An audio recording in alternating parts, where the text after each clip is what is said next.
تاہم وہ سپاہی جنہوں نے اپنے علاقوں میں نازی مظالم جھیلے تھے ہمدردی کے لیے جگہ نہ رکھتے تھے۔ سنہ 1992 میں افشا کیے گئے سوویت آرکائیوز میں تفصیل سے درج ہے کہ کس طرح ان مردوں کو جن پر اکثر بغیر ثبوت کے نازی حکومت سے تعاون کا الزام لگایا گیا، اجتماعی طور پر موت کے گھاٹ اتارا گیا۔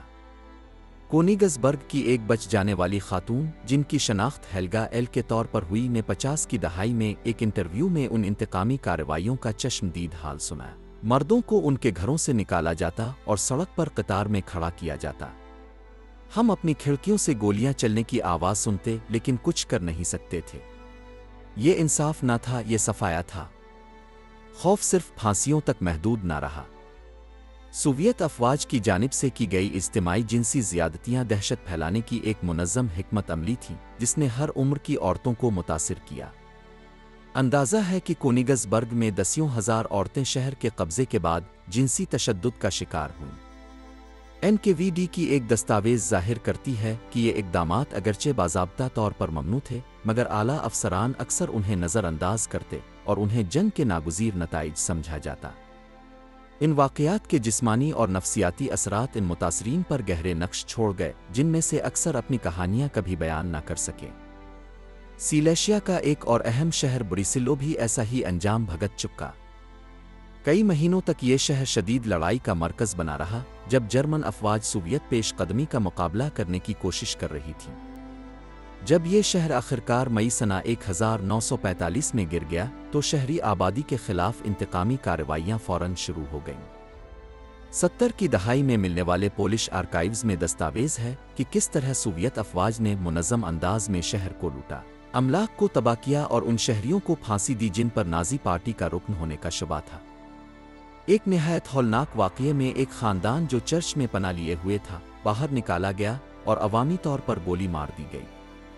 ایک پولش عینی شاہد جس نے یہ منظر دیکھا نے برسوں بعد بیان دیا، سپاہیوں میں ایک بے قابو غصہ تھا۔ وہ مجرم اور بے گناہ میں فرق نہیں کرتے تھے۔ ان کے لیے تمام جرمن ہی قصوروار تھے۔ کونیگز برگ اور بریسلو دونوں جگہوں پر انتقام صرف سوویت افواج تک محدود نہ رہا۔ مقامی ملیشیائیں جن میں اکثریت ان لوگوں کی تھی جو نازی قبضے کے دوران ظلم سہ چکے تھے بھی پرتشدد کارروائیوں میں شامل ہو گئیں۔ یہ ملیشیائیں جن کے پاس چاقو، پستولیں اور دیگر دیسی ہتھیار تھے عوامی لنچنگ اور لوٹ مار میں شریک ہوئیں اور افراتفری کو مزید ہوا دی۔ کونیگز برگ میں سنہ 1995 میں دریافت ہونے والے ایک آرکائیو میں درج ہے کہ کس طرح ایک گروپ نے ایک جرمن تاجر کو جس پر اپنے پڑوسیوں کو نازی حکومت کے دوران مخبری کا الزام تھا زندہ جلا دیا۔ دیگر علاقوں میں جیسے مشرقی پروشیا کا نیمیرسڈورف قتل عام اور بھی بڑے پیمانے پر ہوا۔ نیمیرسڈورف ان اولین جرمن دیہات میں سے تھا جسے اکتوبر سنہ 1944 میں سرخ فوج نے قبضے میں لیا اور وہاں ہونے والے مظالم مستقبل کے پھیلنے والے خوف کی علامت بن گئے۔ چشمدید گواہوں کے بیانات اور جرمن فوجیوں کی لی گئی تصاویر درجنوں شہریوں کو جن میں بچے اور بوڑھے شامل تھے دکھاتی ہیں جنہیں بغیر کسی عدالتی کارروائی کے قتل کر دیا گیا۔ اگرچہ ان قتل عام کی ٹھیک تفصیلات تاریخی اختلاف کا شکار ہیں، شواہد اس بات کی نشاندہی کرتے ہیں کہ یہ تشدد منظم اور دانستہ تھا۔ ان قتل عام کا نفسیاتی اثر زندہ بچ جانے والوں پر تباہ کن رہا۔ بہت سے متاثرین ناقابل برداشت صدمے کا سامنا کرتے ہوئے خاموشی اختیار کر گئے جبکہ کچھ نے ویرانی کے درمیان زندگی اثر نو بنانے کی کوشش کی۔ سنہ 1948 کی ایک نفسیاتی رپورٹ میں تفصیل سے درج ہے کہ کس طرح کونیگز برگ میں اجتماعی جنسی تشدد سہنے والی عورتوں میں شدید ڈپریشن اور اضطراب کے امراض دیکھے گئے، جبکہ وہ بچے جنہوں نے پھانسیاں دیکھیں شدید بعد صدماتی تناؤ کی علامات ظاہر کرتے تھے۔ ان واقعات کی شدت کے باوجود سرکاری دستاویزات محدود ہی رہے۔ اتحادی طاقتیں جو جنگ کے بعد کے استحکام کو برقرار رکھنے کی خواہاں تھیں ان قتل عام اور مظالم کی خبروں کو کم اہمیت دیتی رہیں۔ تاہم بعد کے برسوں میں زندہ بچ جانے والوں کی شہادتوں اور افشا شدہ آرکائیوز نے ان انتقامی کارروائیوں کے حجم پر روشنی ڈالنا شروع کی۔ سنہ 1987 میں ملنے والا ایک جرمن آرکائیو ایک ایسی فہرست پر مشتمل تھا جس میں مشرقی پروشیا میں انتقامی کارروائیوں کے دوران لاپتہ ہونے والے 10,000 سے زائد شہریوں کے نام درج تھے جن میں سے بہت سے کبھی نہ مل سکے۔ یہ قتل عام کا ورثہ ایک تاریک یاد دہانی ہے کہ جنگ کا اختتام سب کے لیے امن نہ لا سکا۔